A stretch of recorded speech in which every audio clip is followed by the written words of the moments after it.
All right, peeps. On today's episode of The Kung Fu Genius, the genius will not be answering all sorts of hot nonsense from YouTube. Lots of gems, lots of part 2 of Yip Man's history, a lot of Yip Man's history. Let's get to it. And every day, I practice martial arts. Watch out! Yo, Dre, how you doing, man? I'm good, Sifu. I'm a bit excited about what's about to go down. That's right. And as always, at the time that this podcast comes out, that'll be old-ass news. So today's the first day of the ITC, the Intensive Training Camp. We have every year. Yesterday was Father's Day. Happy Father's Day, by the way. Thank you. Yes. I mean, yesterday, Father's Day. Yesterday. So anyway, so I'm going to teach 6 hours today and for the rest of the week. I know you're excited about Monday that. through Friday, 6 hours a day. On the weekend, we do 4 hours. It's also the... Sort of like how you trained back in the day. Yeah, it's kind of castle hours. And then Saturday and Sunday, we do 4 hours each on those days. Mm-hmm. And I have my good friend Magno Gama from Henzo Gracie. And you don't look tired at all. You don't look... Well, I haven't started yet. That's why I just wait. You don't look stressed. Yeah, give me a day, and then you're gonna see what I turn into. Oh, no. But yeah, we have people coming from all over to come and train, I love and also our mega fan Topher is in town to do the people ITC. from Austria for some reason too. Yeah, it's weird though. I don't know why they let that in, but anyway. That's weird. And we got some Germans too. Okay. All right. Okay. So super excited about that. Doing so many hours of Wing Chun, having the chance to really train people intensively, which in my opinion is the best way to do it. This is the best. And of course here we are. This is the way. Before we teach a 6-hour intensive, recording an episode of KFG because we're just absolute nutters, as Mikey Deane would say. Man. So anyway, this is part 2 of our kind of semi-deep dive into the history of Yip Man. Yeah. We normally do the AMA Ask Me Anything kind of setup, but... I apologize about wearing the shades because the brightness, and I smoked a little opium on the way. Oh, got it. So what, in memory of Grandmaster Yip Man, you spoke some opium? You got to do it. Yeah. You got to do it. I mean, kids. Right. Don't do it. But if you're an adult. Right. Whatever. You're free. Free to do what you want, right? Make choices. Yeah, so I didn't, normally we do the Ask Me Anything episode kind of setup, but because I'm going to be gone for the whole month of July, we had to go on this blitz of recording episodes, and the problem is we had to keep recording more episodes before new questions came in from the other episodes, right? So we have already juiced that lemon of questions. Like, why don't we have any other questions? Because we've recorded like 5 episodes since the last episode came out. Isn't that the producer's job to think of that? Right? But I don't know. Whatever. Come up with questions if there's none. Yeah. How dare you? Come up with the questions, and you can make up some more questions if there are none. So anyway, we did the Yip Man history a couple weeks ago. Oh yes. And we only got through the first 2 years of his life. The first 2 years of his life. Yeah. At this point in the story, Yip Man is in his terrible twos, right? Kicking down little fences. That's right, because we just know so much about him. No, I think we left off essentially with the death of Leung Bick. Okay? Yeah. So to recap, and obviously if you guys did not hear part 1, go and listen to part 1. What's wrong with you? You're supposed to listen to this thing sequentially, all right? You can't listen to it out of order. What's wrong with you? Who does that? Okay, so part 1, we went, with what little we really know, because there's really not a whole lot of records, especially, at that time, and Yipman in particular. He was born in the Qing Dynasty. Right. Starts learning Wing Chun at age 11 from Chan Washun, who passes away. Continues learning from his seeing Chung So, and then eventually goes to Hong Kong for essentially what we would call college or university, right? Mm-hmm. And during that time, he supposedly meets Leung Bick, the son of Leung Jan, who would be his Sikong, right? And Leung Bick, and I talked about some of the different versions of the stories about how they met. And Leung Bick essentially teaches the young Yip Man a more refined version of the Wing Chun style. So more refined. We would assume he taught him some things in more detail, or he gave him more theory. According to Leung Ting, and I have my notes here because I did no preparation for this episode. According to Siva Leung Ting, he speculates that in the 3 years Yip Man learned from his Sivu Chan Washun and Jung So, he probably only learned the Sunum Tao and Cham Kyu. And if that's true, that means that Leung Bik would probably be the one responsible for teaching Teaching Yip him Man that Biuji, Biuji. Wundami, pole, and okay. knife. All right. But again, it's all speculation. I mean, this is like, so how does Leung Ting even speculate that? We don't know. So it's very, very difficult to say. But either way, we can assume. Probably asked him over tea. Yeah, although Leung Bik's been dead for a hot minute. All right. No, I'm saying Lung Ting probably asked Yip Man. I thought you're right. It's early. I haven't had my coffee yet. Yeah, I have it right there though. Yeah, I know, but I haven't consumed it yet. Yeah, no. Why would he ask Leung Bik? He would ask Yip Man, you dumbass. Yeah, it's possible, but I have the feeling if that were the case, Leung Ting would say Yip Man told me. Because in his book, he basically says he speculates. Oh, which gives me the impression Yip Man didn't just straight up say it, right? Okay. So so here we go, and then supposedly after about a year of training with Leung Bik passes away. All right, and lacking any students or children, the Yip Man is essentially the one who officiates Leung Bik's funeral. Oh, all right? funeral. Yeah, funeral. Okay. He dies in Hong Kong. So even that time with Leung Bik was supposedly not that long. And then eventually Yip Man goes back to China and starts his life as an adult. And for the most part, he did not teach Wing Chun because, and this is kind of hard for some people to believe, Yip Man did not really start teaching martial arts professionally until he was in his late 50s.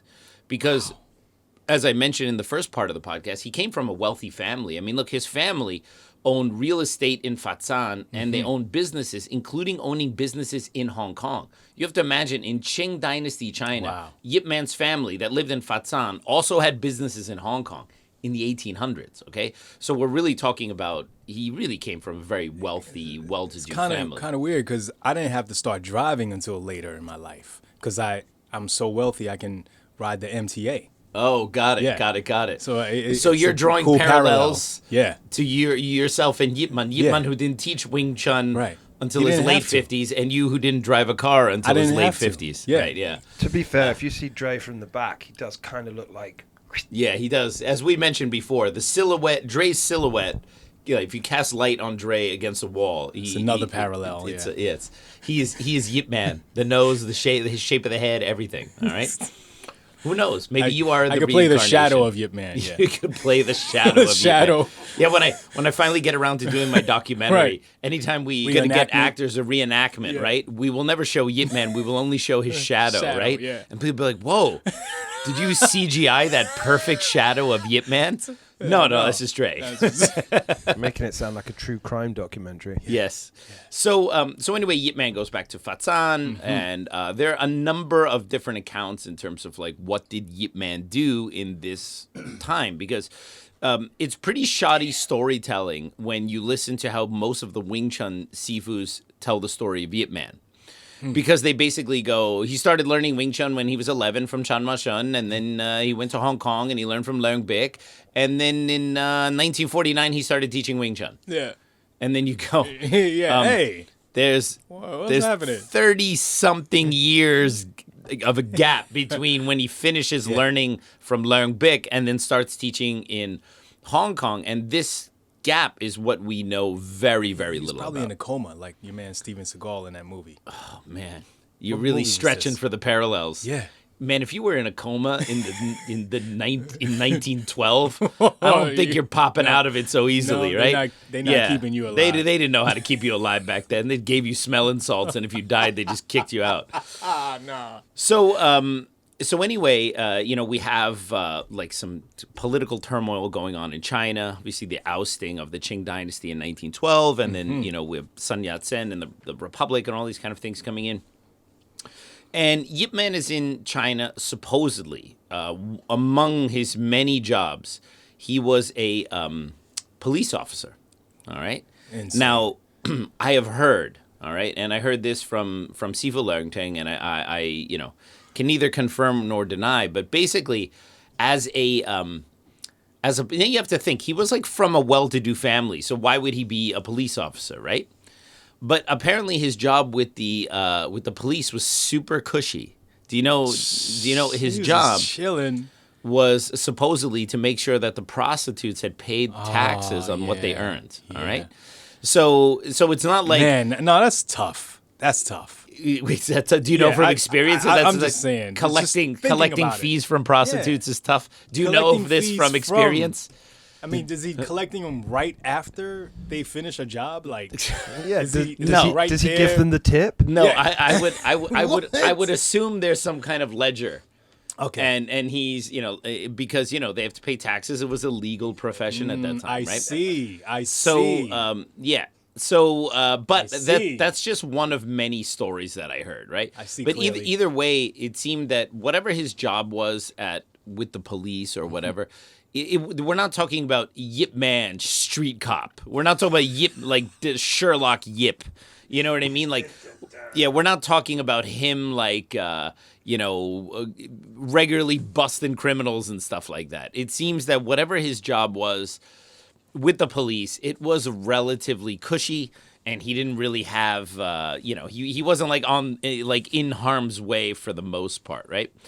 So during his time in China, he did, however, teach some students, and he taught Guok Fu and Learn Kai and one other Guok Fu and Learn Kai and one other individual, but I always forget his name. But it seems that Yip Man taught these guys mostly just to, let's say, keep up his own practice. He wasn't really teaching them for monetary gains because he came from a wealthy family. He had money and he had a job. Wow. So he didn't have to teach Wing Chun because he wasn't teaching Bong Sao for cash. Well, he was in other probably words, right? skimming off the prosties. Well, I don't know about So that. I don't know that's about that. possible. All right, I don't know about that. All right, okay. Whether that's Skimming even true or all not. over the place. But the interesting thing is when you compare what Yip Man taught in Hong Kong to what he taught his students in China, there are some major differences. So, for example, in at least Learn Kai, because I've seen I've seen photos of his forms before. All of the Hun Saos, the circling hands that he performed, were not normally in Wing Chun. We perform the Loi Hun Sao, the inside Hun Sao. All right, but he did the Oi Hun Sao, the external Hun Sao, and they did it in all of the forms, and that's a pretty drastic change because if you look at the Siunam Tao Cham Kyu Biuji, all of the circling hands generally tend to rotate internally towards you, and then they come together at the end. They also did the four-corner Sunam Tao. No, that's someone else. That's someone else. That's another completely Fatsan different. phony, which is, gotcha. the four. They're doing the Siunam Tao form, finishing, turning 90 degrees, doing the Siunam Tao again, finishing, turning 90 degrees, Siunam Tao that form again, wasn't- turn 90 degrees until you've done all four directions. Right. And then you say, see? No, the whole thing was the guy who said that he knew the secret four corners Siunam Tao. He was claiming that Yip Man didn't know it. That was the whole thing. This was not a Yip Man Wing Chun guy. got it. Claiming that Yip Man only knew 25% of Wing Chun. see All now. right, yeah, I you see. got that, right? You know, I've got a really great 8-direction Sunam Tao. Oh, really? Oh, yeah. It's Yeah? amazing. Yeah. Octagon shape? How did you guess? I don't know. amazing. I am the Kung Fu genius after all. Fair enough. So anyway, like he's teaching these guys, and so we have differences. All right, you have an external Hun Sao instead of an internal Hun Sao, and you have also a couple other differences. For example, all of the punches that were done in the forms like Siunam Tao Cham Kyu Biuji were done with the Phoenix Eye fist pointing downwards, and normally Wing Chun uses an upward wrist snap at the end. And they use the Phoenix Eye fist pointing downwards, right? So those are some pretty stark differences, you know? That's not just like, the difference between, say, Wong Sun Leung's Siunam Tao and Choi Sheng Tin's Siunam Tao, where it's like some minor things. Those are pretty major differences. So the question is, all right, did Yip Man teach the punches all with the Phoenix Eye fist in Fatsan and then suddenly start teaching the Ping Kun when he was in Hong Kong, like the normal fist? Ping Kun. The Ping Kun, level fist, right?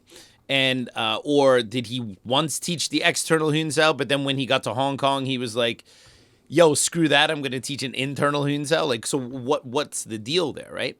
Also, when you look at the wooden dummy techniques, especially if Learn Kai, he didn't insert his leg into the dummy leg, which we call Yap Ma Bo Fat, which is the inserting the leg stance method or stepping method. And that is a hallmark of Wing Chun, that we step into our opponent's stance to jam them, to keep them off balance, and also to prevent them from kicking us, right? If you just, Yip Ma, right? Yep means to enter, and ma means a stance. So literally to enter the stance.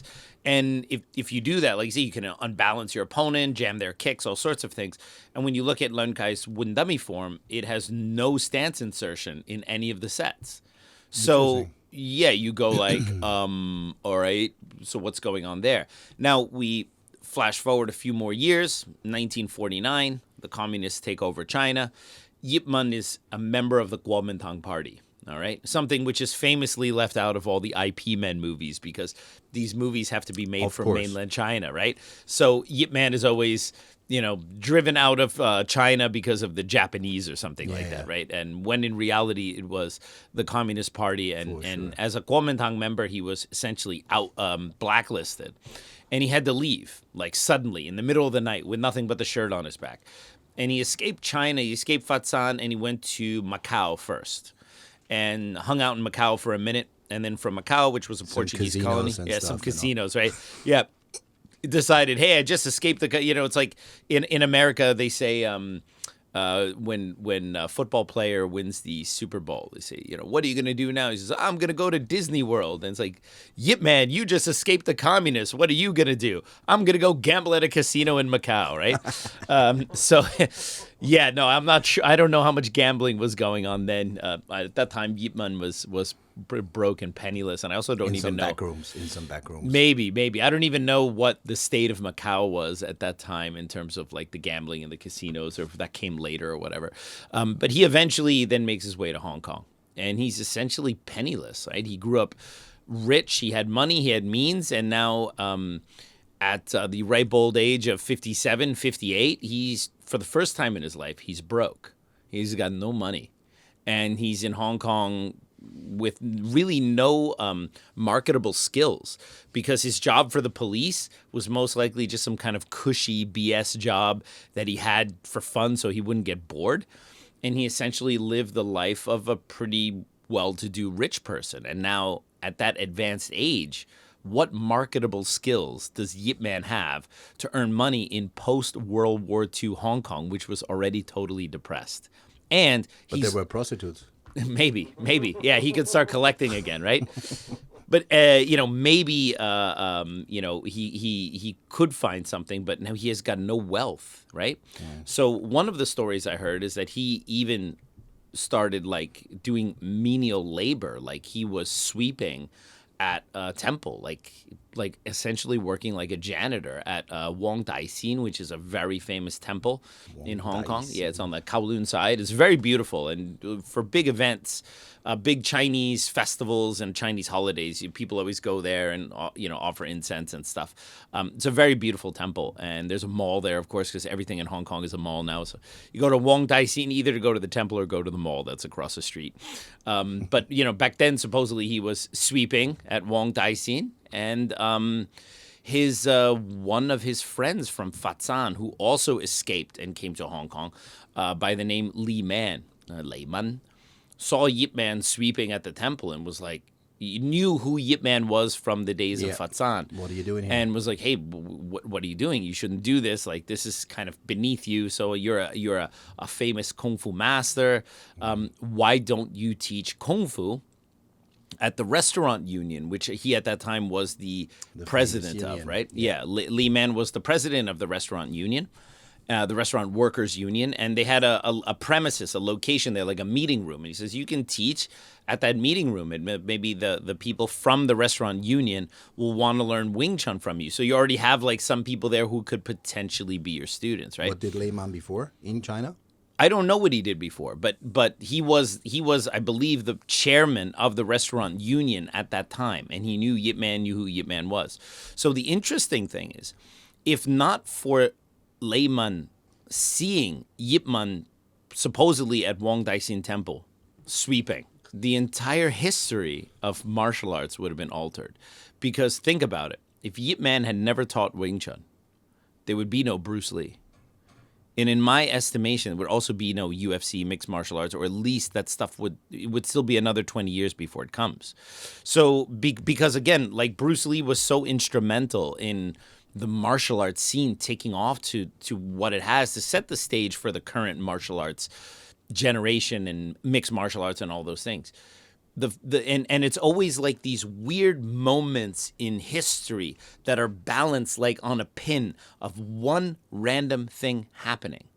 And the martial arts scene as it is today, because of Bruce Lee, is simply because Lei Man saw Yip Man doing some menial labor and said, hey, this is beneath you. You should come and teach over here. It's like that one thing, which was like a completely incidental meeting in Wong Tai-sin in Hong Kong in 1949. Completely changed the world. Hey Kung Fu Genius listeners, are you a fan of Wing Chun Kung Fu? Well, if you listen to me, I assume you are. I got great news for KFG fans. Right now, you can get an all-access 1-month free trial subscription to Wing Chun Illustrated magazine. Yes, I said free. Go to WCINewsstand.com and register in the upper right-hand corner. Fill out your email and password and use the code KFG Trial to get your free trial to all the issues from 2011 to the current issue. That's right, all the issues, even the one with this cool guy on the cover. That's me for those of you listening to us on audio. My Kung Fu Genius column is also in all the new issues as if you needed another reason to get this awesome magazine. Go get your free trial subscription today. For all that information, check out the description below. And now back to me. And what did Yip Man say? Like he said no, don't want to do this. Well, it's you had to difficult. convince him, It's difficult to say whether he needed any convincing or, but he definitely went and did it in 1950. He started teaching at the Restaurant Union. So a year later. Well, the thing is, when we say 1949, I don't know when in 1949. I mean, Yip Man could have come in November of 1949, and then we're talking about January of 1950, right? So I don't know like the exact dates, but I know that the teaching at the Restaurant Union began in 1950. So I always, in my mind, assumed that Yip Man came to Hong Kong in late 1949, not early 1949. So, but of course, that's also just speculation. I mean, that's just me. That's just off the top of my head. So, but just to go back quickly to the Lun Kai Guok Fu thing about, okay, his students in China having only external Hun Saos and using the Phoenix Eye Fist instead of the normal Ping Kun. They later admitted to Leung Ting when he pressed them on this, that they did not get those ideas from Yip Man. That they, perhaps learned a little bit of Kung Fu from Yip Man, and after Yip Man left, they stayed in China. So they started to pick up these Kung Fu manuals, these like teach yourself manuals, which had like all the striking points, the dim mak, death touch, all this kind of stuff. And they got this idea about striking on a point because of a dim mak book that they had read or a manual or something. And the same thing with the external Hun Sao having a different flow of chi than the internal Hun Sao or whatever. So that's also the problem when you would go and see their forms and you would say, oh, these people learned from Yip Man before he came to Hong Kong. And then the assumption would be before Yip Man came to Hong Kong, he taught the forms with a Phoenix Eye Fist and an external Hun Sao. Only come to find out, no, he did not. They added that later. But you have to push and prod them for a while before they admit it. And then you start to see why Chinese Kung Fu is kind of, why it's so difficult to say anything reliably about any of this kind of stuff. Because even people who openly change it, they might tell you, but you gotta poke and prod. And if you just learn from them very quickly, you would say, their students would say, Yip Man taught the form this way before 1949, making something like an assumption that after he went to Hong Kong, he wasn't teaching the real thing anymore because the real thing he taught in China. And come to find out, no, they literally made that stuff up. Did any of these Fatsan guys ever join later to the union and came to Hong Kong? No. Those guys stayed in Fatsan. So that was always parted and they never, after Yip Man's death. Yeah, for the most part, in 1949, when the communists took over, there was a huge exodus of Chinese to places like Hong Kong, Macau, and Taiwan. there were still people immigrating in the 50s, escaping China.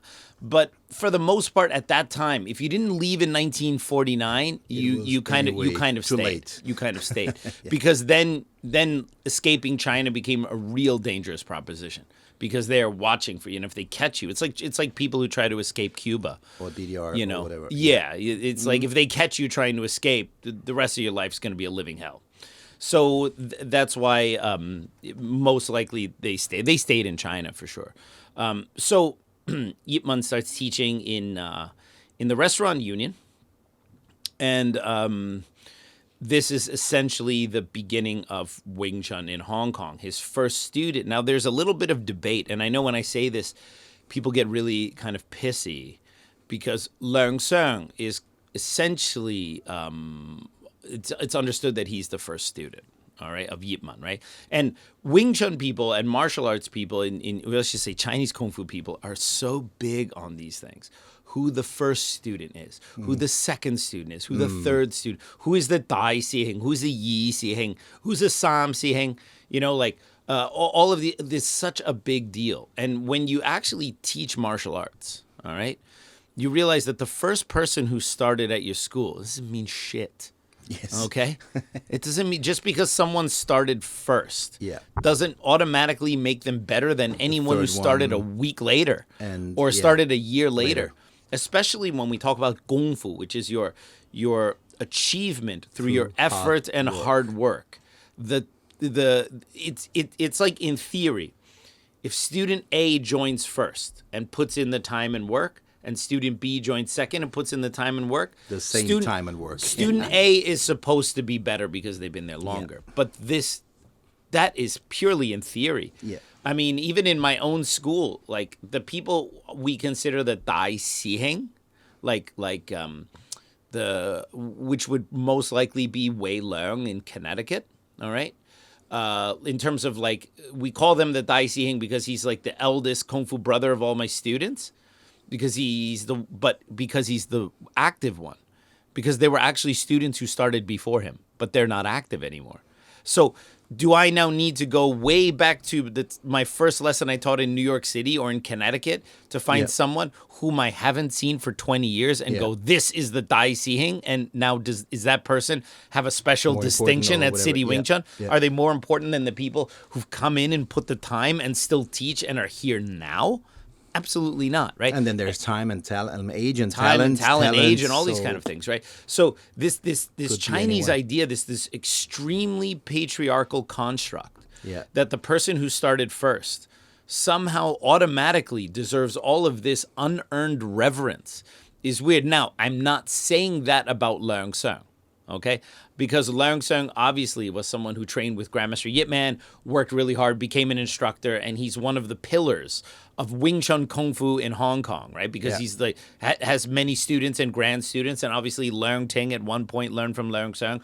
So I'm not saying that. I'm just saying that this ultra importance on the distinction of who learned first and who learned second, as if that is anything more than an academic pursuit in terms of finding out, right? What that actually matters in terms of what these people can do. But according to the late Wong Q, who was also an early period student, he actually said that Lok Yu was the first student of Yip Man, and not Leung Seung. But Lok Yu was not a very educated person. And he wasn't, let's say, he wasn't very well spoken, and he wasn't someone who would speak up for himself. So according to Wong Q, I'm not the one saying it. For me, whether Leung Seung is the first student or not, I'm going to get up tomorrow and teach my class. All right. Nothing's going to change. Yeah. All right. But I'm just saying that according to Wong Q, who is someone who was not prone to exaggeration, he was a reporter. He had journalistic integrity. He said Lok Yu was the first student. Mm-hmm. But Leung Seung was more boisterous, more able to overtake Lok Yu's position by talking and so on and so forth. And then he also became, at one point, the chairman or the head of the restaurant union. So that might have something to do with him, saying he was the first student. But either way, it literally doesn't matter. Mm. So that was the genesis of Wing Chun in Hong Kong. You have Leung Seung, you have Lok Yu, then you have Choi Sheng Tin. And then eventually you have Wong Sun Leung, you know, the kind of the first generation. These guys here that are like the brand names of Wing Chun in Hong Kong. So I'm just gonna go through my notes here to make sure I don't miss anything. Oh, so back to the Lee Man thing. Lee Man, you know, like I said, without Lee Man, we wouldn't have Yip Man teaching. We wouldn't have the martial arts scene the way we were. We would definitely be a few years behind, in my opinion.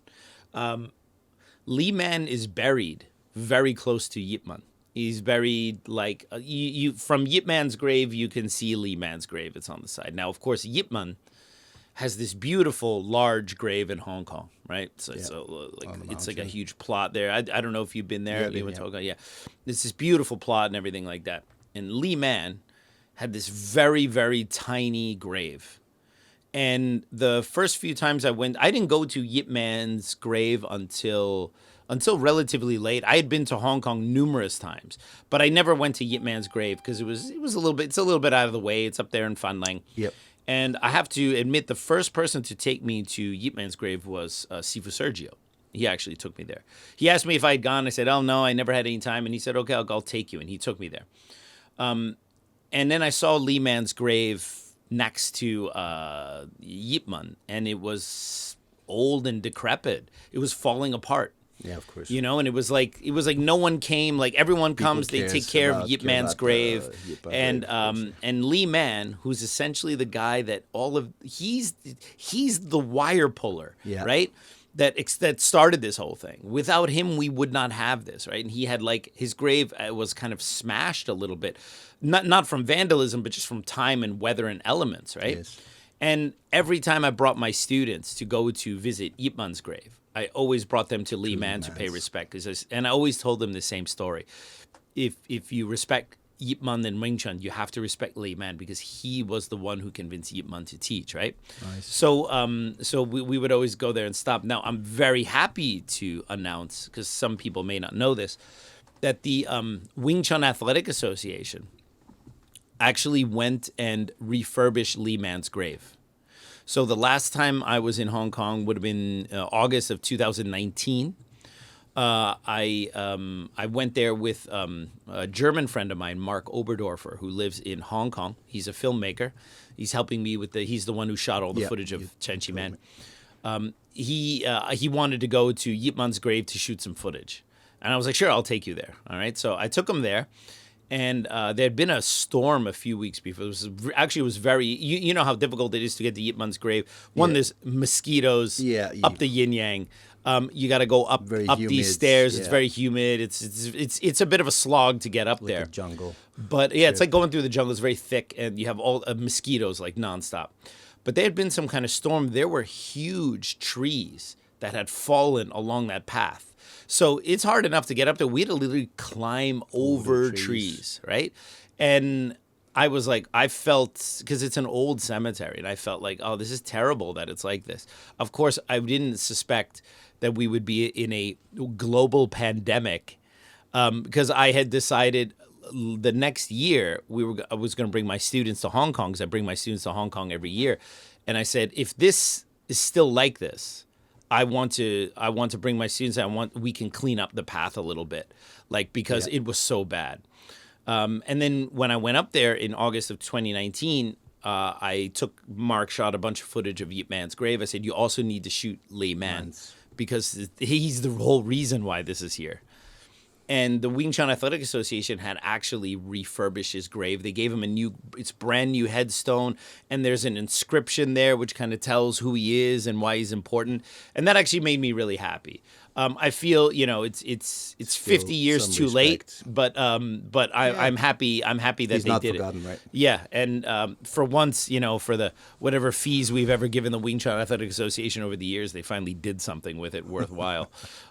So that was that was quite interesting. I'm very happy that they did that. So now, Wing Chun's development in Hong Kong is kind of interesting because most of the time when we think about Wing Chun in Hong Kong, we think about the restaurant union, then we think about like the challenge fights, the Bei Mo with Wong Sun Leung and the other guys. And then we think, okay, then there's some kind of middle period, and then there's this like latter period where Yip Man is mostly retired. But actually, there were a lot more Wing Chun classes than that simple timeline would suggest.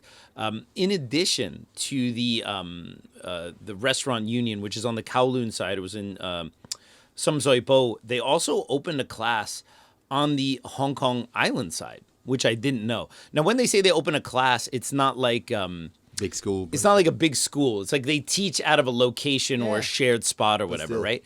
And for people who are unfamiliar with Hong Kong is more or less divided into two parts, although there are many islands that are part of Hong Kong and other areas as well. But basically, you have the Kowloon side, which is the side of Hong Kong that is essentially attached to China. And then you have Hong Kong Island, which is this huge island where all the big famous skyscrapers are. And so you have the Hong Kong Island side. And the Hong Kong Island side, you can kind of compare it to Manhattan here in New York. Yeah. All the banks, all the hustle and bustle, the buildings, the commerce, everything's on the Hong Kong Island side. And Kowloon is like more where the locals live, right? Yes. And Yipman, for the most part, was on the Kowloon side. But very early on, they in fact opened a class on the Hong Kong Island side, which I didn't know. Now, according to my notes here, so for those of you who are watching the podcast, I apologize. I'm going to look down. I don't want to misspeak. I have very extensive notes on this time period. The first class for the restaurant union was around May or July of 1950, and it was attended by about 8 people: Leung Seung, Lok Yu, Lau Ming, Choi Cho, Chan Kao, and Chan Sing Tao. Now, from that list, Leung Seung, Lok Yu, and that's it. All right. Yeah. So that shows you, like, but these other gentlemen who are there are senior in the Wing Chun family. But again, if you don't remember their name, it's because they didn't stick around. So in Chinese Kung Fu ideas, like, are those people supposed to be the best now in Wing Chun because they started that, even though out of that list of 8, there are only 2, maybe Lau Meng, that you can remember, right? And then later, 8 more joined. Hoi Yi, Lei Yan Wing, Zhang Wing, making a total of 16. And then that's the first time they took some photos. So those very early group photos. Again, 8 and 8. Yeah. And then a few months later, they started a new class. And it was big with about 30 or so people participating. So already it's kind of growing pretty quickly. And they agreed to contribute 80 cents. So that's what they were paying. All right, 80 cents. I have a feeling it's the equivalent that time of 80 cents for making sweet soup for consumption after practice. So they weren't even really paying like regular rates or whatever. So how Yipman was earning a living at this point is beyond me when the students are essentially paying for soup. 80 cents. And according to the notes here, they were mostly lazy and did not stick around. Only Leung Seung and Lok Yu remains. All right. So here it seems we have an exception. Here, whether Lok Yu was the first or Leung Seung was the first, Lok Yu and Leung Seung, first 2 students. Here we have an exception. Really, the first 2 students really did stick around. Yes. All right. Where, unlike in my school, like the people we now call the Dyson, they're not really the very first one, right? All these kung fu styles that are in Hong Kong nowadays, they popped all more or less up in that time? Or were there in Hong Kong other kung fu styles established already? There were already. And Wing Chun came.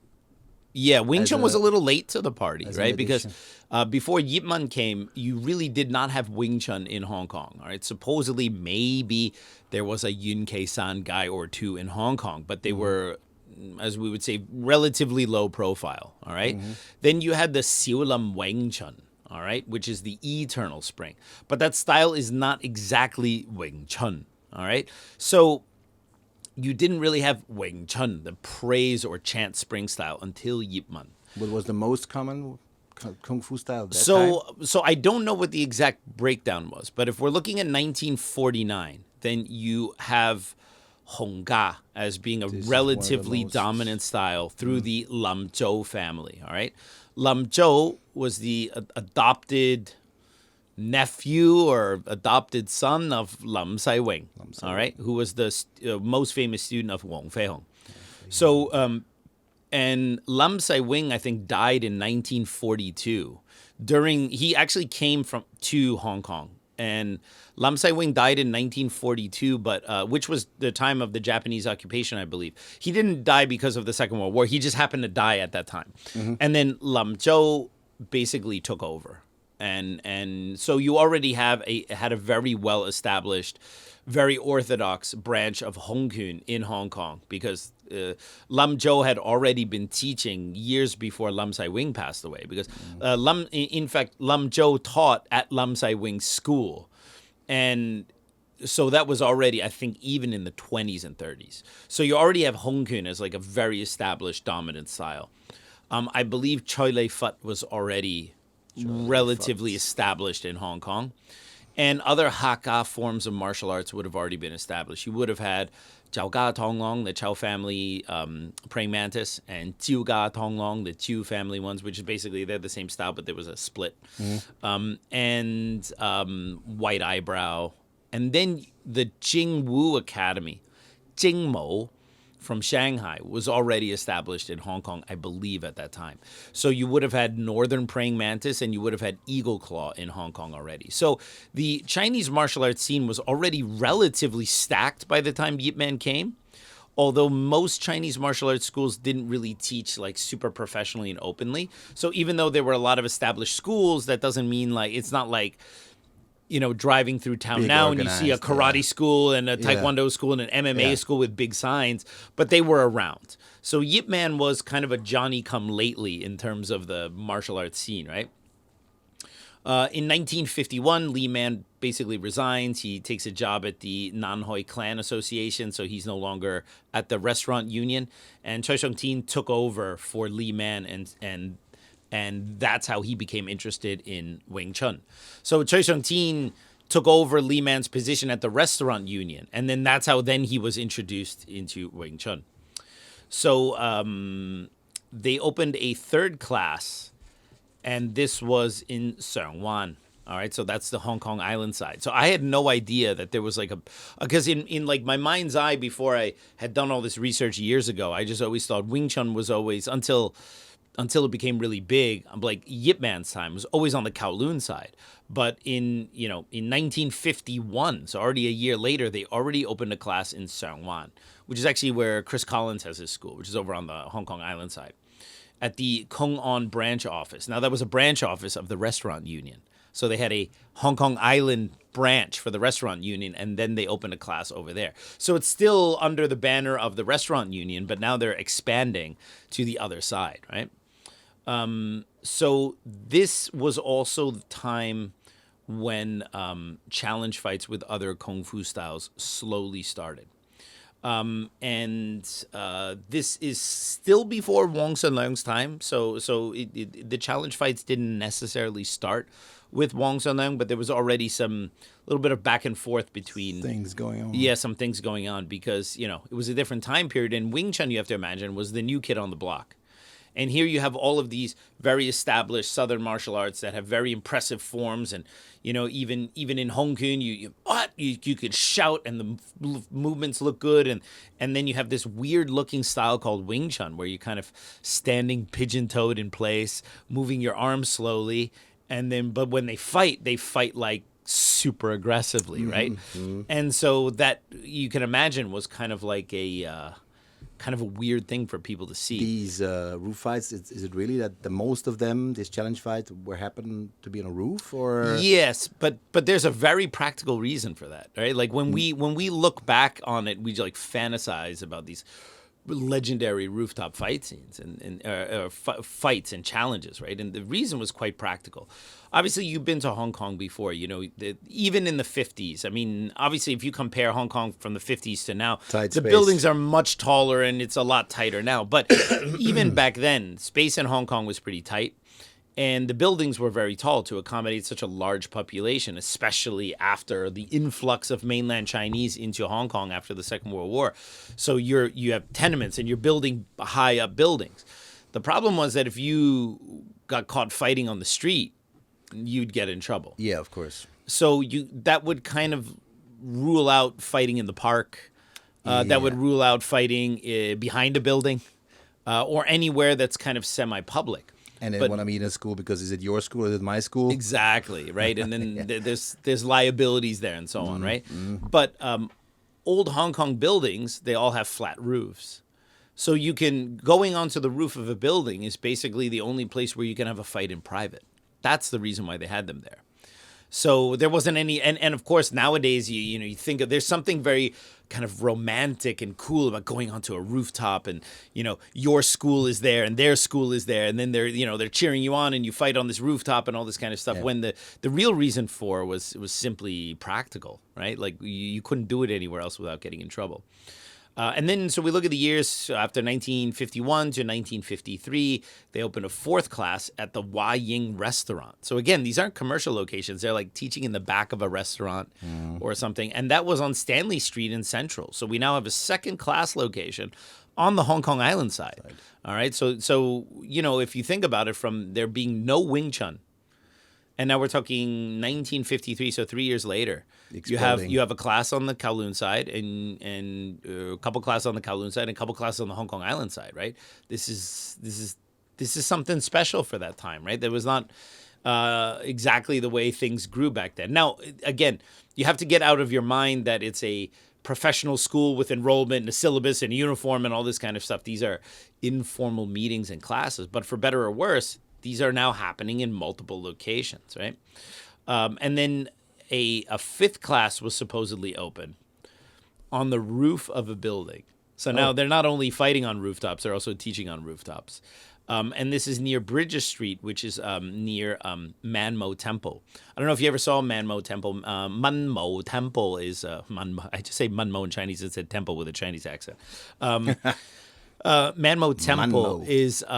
is on the island side. And it's very beautiful because it has lots of like very fine architecture. And when you look at the roof, it's got like characters, and it has like murals on it, and it tells like a whole story. You have like figures built into the roof and everything. And so this class taught on Bridges Street was near the Man Mo Temple. You can still go to that temple nowadays. Usually students go to that temple to pray to get good grades and pass exams in school. So then 1953, 1954, Leung Sung was defeated in the union elections. So he was no longer the union boss. And so they had to now move out of the restaurant union. So it seems just from reading this, all right, it's like, why were they able to teach at the restaurant union? Because Leung Sung was the chairman. And then when he lost the election, he has to go, Sifu, we got to get out of here. Right? I can no longer get you this space, right? So then they moved the school to Hai Tan Street, which I think was also, which should be Hoi Tan Gai, which should be on the Kowloon side. And this is the time, 1953, 1954, when Wong Sun Leung joined Wong Kiu, Wong Chak, Chan. Yip Man also taught private lessons at Three Prince Temple on Yu Chao Street, Sam Tai Chi. That Three Prince Temple, Chan Chi Man took me there. And it's this small little temple. And when I met Chan Chi Man, he brought me to the restaurant union, and then he showed me, okay, this is where Yip Man taught me in the morning, and then often in the evening we would go to the temple. And then I was like, well, why did he teach you in the temple? He's like, oh, because he didn't have to pay to teach in the temple. And at the union, sometimes in the evening, they had to have meetings there, so he couldn't teach there. So you really have to get, like, when I learn these things, you really have to get out of the idea, like, we're so influenced by the modern idea of martial arts and a martial arts school, 100%. that you have a location, a sign, that place is a semi-permanent location for the Sifu. And Yip Man is like teaching in a nomad, restaurant union office early in the day. And then he's walking with Chan Chi Man a couple streets down to teach in the courtyard of a temple because he doesn't have to pay, but kind of like going to the park. And so I was very lucky to go to the Sam Tai Chi temple with the late Sifu Chan Chi Man. He brought me there, and it was really beautiful. I remember the first time he took me there was in 2015, and we shot a bunch of footage. And then we're walking down the street, and he was walking next to me, and he said, at that time in the 1950s, Hong Kong wasn't like this. You didn't have all these lights. You didn't have all of these buildings here. He said it was a lot darker. And so he said when we would leave the restaurant union, he said I would carry a lantern, a light, so that they could see their way through the street. And he goes, and I would hold my sifu's arm like this. And he like took my arm, like around the arm, and he held it.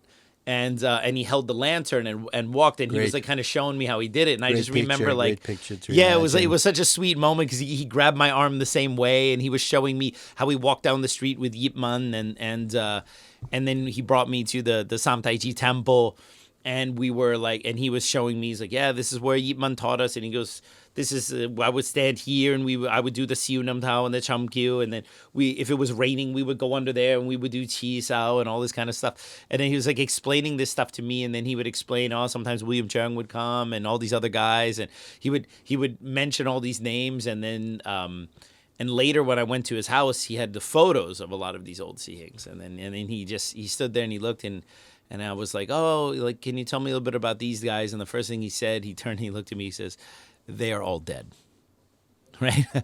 And unfortunately now Yip Man has joined them as well, right? So we're in this kind of critical period where the people who really knew Yip Man, they're kind of all leaving us, and the ability to get these kind of stories and stuff, it's not there anymore. And I'm happy that I was able to shoot all that stuff in 2015, and I was able to shoot the other stuff in 2019, where we have a few hours of footage of him telling those stories, because where else are you going to hear that stuff, right? So when I look at my notes here, and it's like, Yip Man also taught at 3 Prince Temple on Yu Chao Street. Well, I've been there, and I know that place, and if I go to Hong Kong, I can take you there because of Sifu Yip Man, right? Otherwise, this would just be some random name in my notes here, right? But I've actually been there, and it's, I think, important for Wing Chun people to kind of see where we came from, because the development of Wing Chun is really incredible in that way. Is the roots. Absolutely. Is it known about, because nowadays as teachers we have that school and we have that class, but there was always these few students who like, I'm going to have the private lessons more, and I don't want to join the people. So they want to have private lessons, but they don't want to go to classes. So is it known that Yip Man had kind of just private students aside who would not go into the or a class at all? Well, I think part of what needs to be because understood. you also ask where he get the money from, like the 80 cents. Right. How did he survive? Maybe he survived with some other private students that are sure. not known off or not known off well. Well, for the most part, even the group classes in Hong Kong, even to this day, are more or less taught like private lessons. Yeah, because it's not 50 because they just people. don't have many Chinese Kung Fu instructors, and Wing Chun in particular, just don't understand how to run a group class. They basically teach private lessons with multiple people in there. Yeah. Right? And so it's the teaching style is very, very different than one kind of imagines. So you know what? I don't know that. All right. That's speculation. I don't know what the division of people who trained with him privately or trained in the so-called group class or did both. I think that's in the category of unknown and unknowable. Tang Sang started when? Oh, much later. Much later.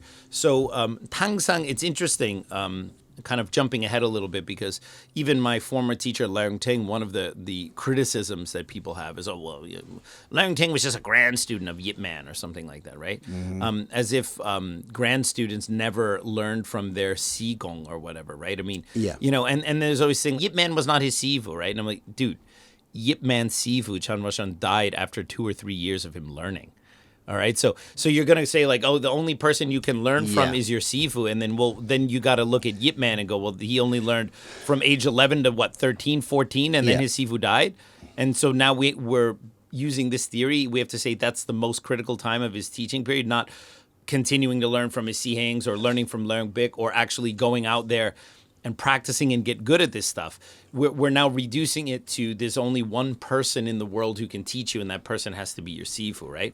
And the history of Chinese martial arts is littered with examples of people who learn from their Si Gong, learn from their Si Bak, learn from someone else in their Kung Fu family, right? This is just something people want to do to attack someone. And also, to be fair, Leung Ting never said Yip Man was a Sifu. He always called him Man Gong. It's the other people that think that Man Gong is like Si Gong. Okay. Man from Yip Man. So he called him Mankong, right? Like Grandpa Man. All right? Yeah. It's only the other people who say, Leung Ting said Yip Man was his... Find me one quote where Leung Ting said Yip Man was his sifu. I'm waiting, all right? And the whole thing with Leung Ting being the closed-door student or whatever, Yip Man was the one who said that in the New Martial Hero interview. Yip Man said in the second interview with New Martial Hero that Leung Ting literally said, Leung Ting is my Fung Mun Tai Chi closed-door student. That title came from Yip Man, all right? And so you can interpret that any way you want, right? But the interesting thing is for the people who throw shade at Leung Ting for being a grand student of Yip Man, who then later learned from Yip Man, Tang Sang was a great grand student of Yip Man, who then later became a private student of Yip Man and considered Yip Man his sifu. Because Tang Sang was... not small potatoes, as one would say. Tang Sang was a VIP. Yeah. Chief detective, chief inspector. Obviously had some connections to the underworld, VIP. right? Yeah, VIP. Had a lot of money. He was a very, very important person. All right. He's like someone who rolls into your school and you're like, oh, this guy's important. All right.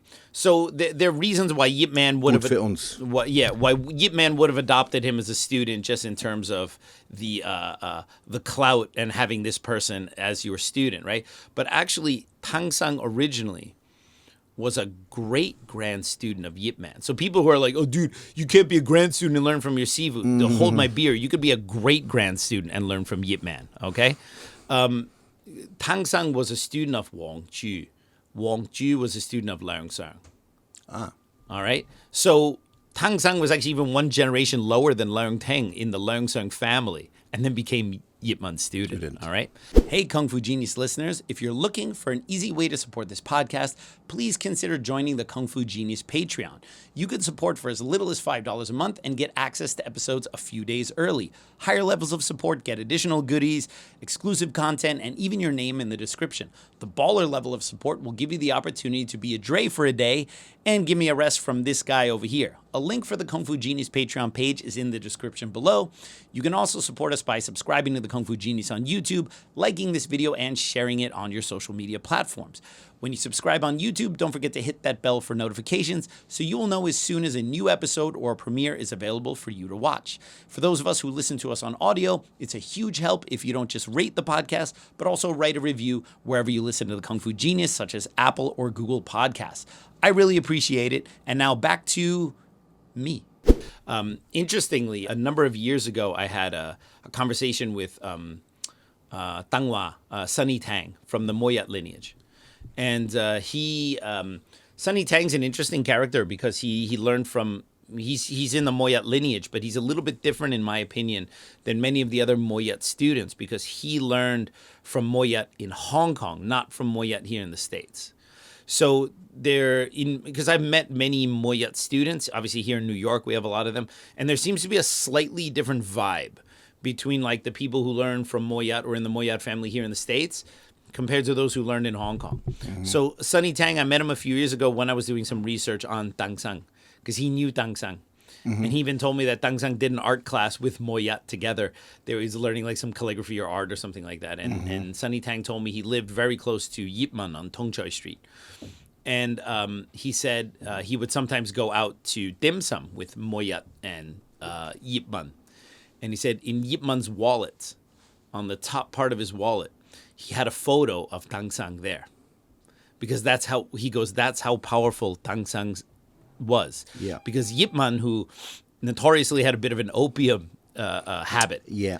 If Yip Man were to, say, get caught by the police or be in a situation where, okay, maybe he's not in a favorable situation with the police, he need only flip his wallet open and show that photo. Sorry, sir. Yeah, and then they're gonna be saluting Yip Man, saying sorry, sir, and hightailing it out of there, right? Yeah. So powerful was Tang Sang's influence at that time, right? So anyway, 1954, we get to the Haitan Street location where they moved to, and this was on the 4th floor.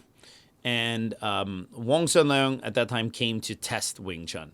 Now the story was Lo Man Cam. All right. Lo Man Kam is Yip Man's nephew. All right, and he was learning from Yip Man at that time. So the story was, Lo Man Kam was there on that day that Wong Sun-leung came to test out Wing Chun or whatever. And Wong Sun-leung, from what I understood, already had, I believe, some boxing training, some martial arts training, or at the very least, he was kind of always a bit of a scrappy dude, right? And he came in and he wanted to try it out, and Lo Man Kam was there. And apparently Wong Sun-leung beat Lo Man Kam. Yeah. All right. Yeah, So I guess we could say he was none too impressed with Wing Chun. And then the story was Yip Jing, which is another senior student of Yip Man, came in and then kind of stepped in to save face for Lo Man Kam or whatever. Yeah. And then whatever the result of that exchange was, Wong Sun-leung joined the school. He was impressed. Then. Yeah, or Yip Man had come and impressed Wong. So something, obviously someone came in and stepped it up, right? Yip Jing, by the way, was an interesting character too. Chen Chi Man told me that he knew Yip Jing, and Yip Jing was actually the first of Grandmaster Yip Man's students to learn the wooden dummy. And Yip Jing was also very friendly with Leung Ting.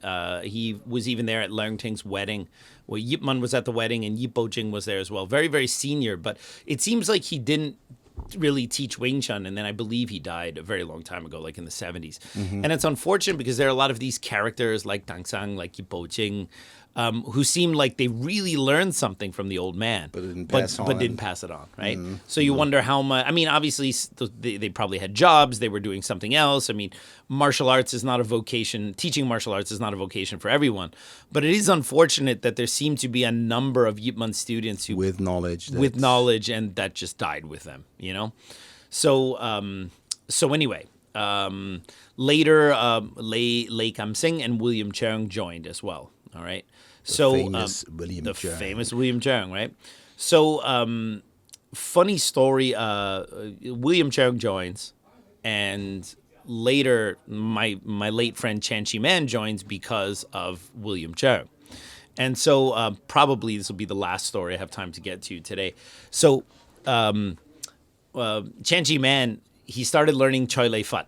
And Chan Chi Man used to work at the YMCA in Hong Kong. Oh yeah, you told me about the YMCA. And at the YMCA there was a sifu of Choi Lei Fut, and so at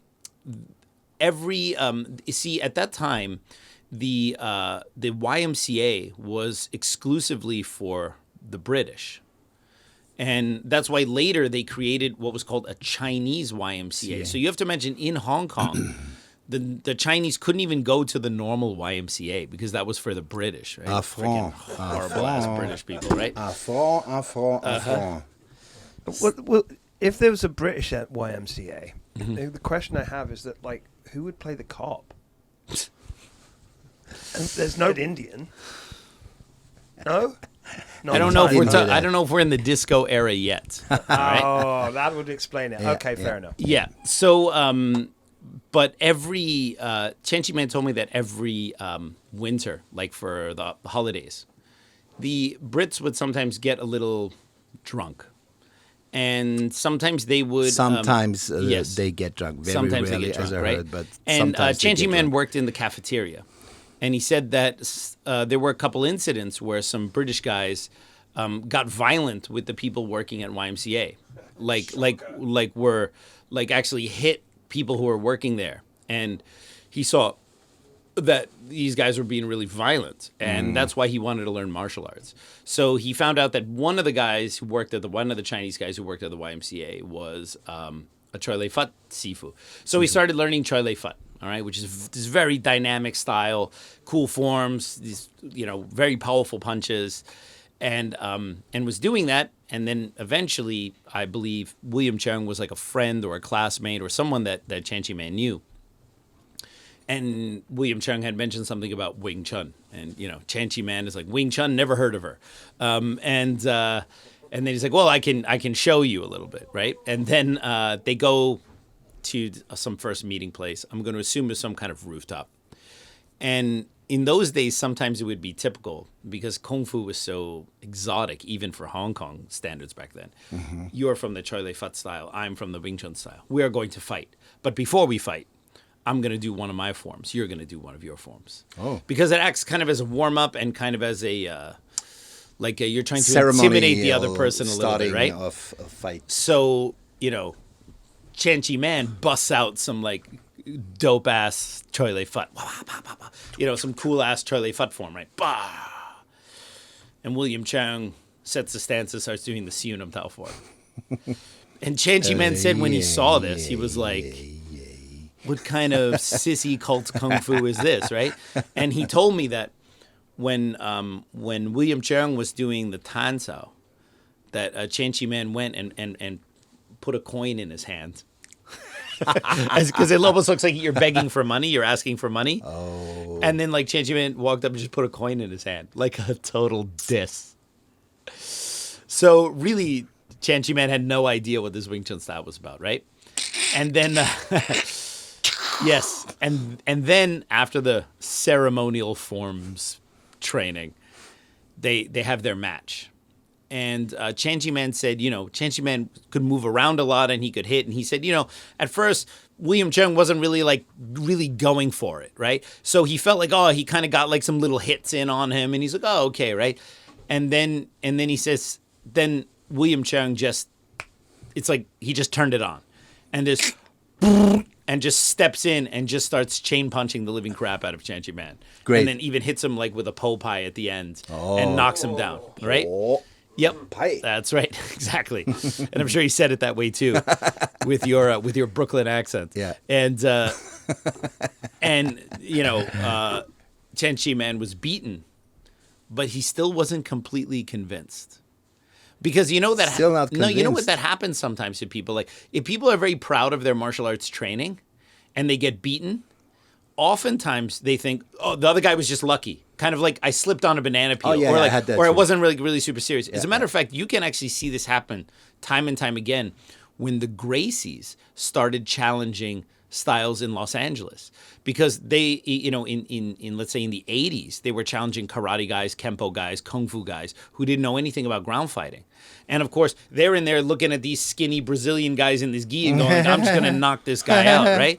And then suddenly they're on the ground, flopping like a fish, and then they're being choked out. I slipped. Yeah, and then they're like, no, no. That doesn't count. And so, so what you see is actually that happened quite a bit. So when people are like, how can Chen Chi Man get beaten by William Cheung and not be convinced? You can actually see this phenomenon very often with the Gracies, because those early guys were like, no, he caught me in something weird. Okay, that's not going to happen again. Verdrängungsmechanismus. Exactly. Yeah. Repressed memories, all right? So he... In fact, I also lost only 2 fights in my life, and this was only because I had these Gucci shoes on. Very slippery, and otherwise I would even... It's always the Gucci shoes, Yeah. all right? So you would see this like with the kung fu guys would get choked out and they would stand up again, like, let's do that again. Yeah. Do it again. Same What is exact that thing choking happened, thing right? here? Because they didn't realize that, this is what the Gracies are going to do to you. They're gonna clinch you, smother you, take you down, and lock you or choke you. Yeah. It wasn't that was just some random thing they did to you in that exchange. That's literally what they do. I don't bleed. I didn't lose. Yeah, I just bleed on the inside, right? Yeah.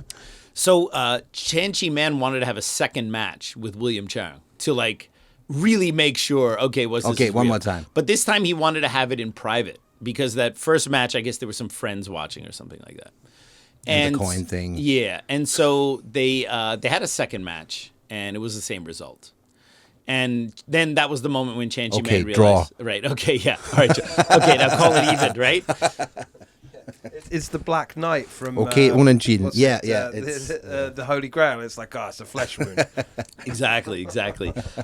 Also... Cut the arms off, cut the legs off, right? Yeah. Okay. Let's make it even. Let's call it a draw, right? So, even I forgot to mention, the first fight, Chen Chi Man on the rooftop almost fell off the rooftop. That I wanted to ask, because it's a roof. I mean, Yeah, they don't really have high fights ledges. were like, he said, well, doof. usually they would have students kind of guarding the perimeter to make sure no one fell off. boring. Right? Yeah, exactly, right? Okay. But he said that he almost fell off and he had to grab onto a flagpole. Really? Yeah, he said it was like really, really dangerous. And then, and then they had a second fight, and essentially the same thing happened. So he asked William Cheung to bring him to his sifu, and so William Cheung brought him to Yip Man, and then Yip Man gave the red packet and bowed, and they then started learning, and then that's how Yip Man became a student of Yip Man. Now the funny thing is, he was just so enthusiastic at that time because he was kind of young. He wanted to learn this cool kung fu style that his friend William Cheung used to beat him. And when he went back to work to the YMCA, he told his Choi Lei Fat Sifu, he says, "Hey, I am learning Wing Chun now, all right?" And his Choi Lei Fat Sifu said, "Oh, if you want to learn Wing Chun, then you should learn from Yip Man. He's the best." And Yip Man said, "Oh, okay." And he went back to Yip Man. He didn't know the name of his new sifu in Wing Chun. Oh. He went to Yip Man while William Cheung was there, and he said, "Oh, my sifu said if I want to learn Wing Chun, I should learn from Yip Man." He says that to Yip, and Yip Man just kind of smirked. And then William Cheung shook his hand. He's like, "You idiot. So tight. All right, idiot. So tight. That is Yip Man." You won the lottery. Yeah, and that's basically the story of how Yip Man got started. So now we just essentially finished part 2, and I've made it all the way to 1954. All right, so we still have a few more years of history to tell until we get to the disco era. Where we can explore this YMCA connection to Wing Chun a little bit more deeply. So I think we're gonna have to do a part 3 at some point. Fantastic. So, cool. Just like to say, Dre. Is that my fault? I asked too many questions. Yes, right? Dre, you asked too many questions. I didn't know you were bilingual either. Yeah, we didn't know. By what? Cool. And that's all I gotta say about that. Okay, everyone. Well, I hope you enjoyed that episode of the Kung Fu Genius. As always, don't forget to like this episode, subscribe to the Kung Fu Genius, hit that bell for notifications, and if you have any questions you want me to answer on a future episode, go ahead and write those in the comments below. And as always, I'll see you guys next time.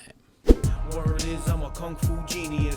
Technique speaks for me, not lineage. Forget Jet Li, cause I'm the one. Many call me seafood, but to you I'm Seagung. And I produce masters. You surpassed us. Your kung fu stiffer than corpse and caskets. City Wing Chun is the house I built. Violate the gate and your blood gets spilt. Alex Richter, always the victor.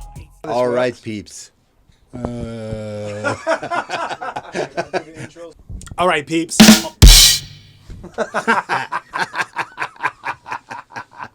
What the? I didn't do shit.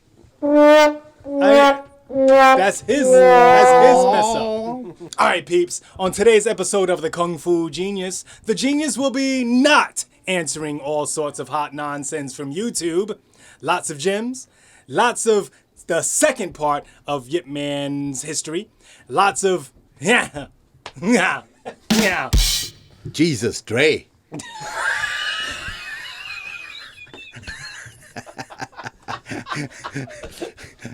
Well, see, my bad, Sifu. yeah. My bad. No good kung fu, no good at talking. Why you sound like Sifu Schwarzenegger today? Yeah. What's up with that? Arnold Schwarzenegger. Schwarzenegger. Wow, I'm actually impressed. You should clap now. Clap, Sifu. How much of that will I have to edit?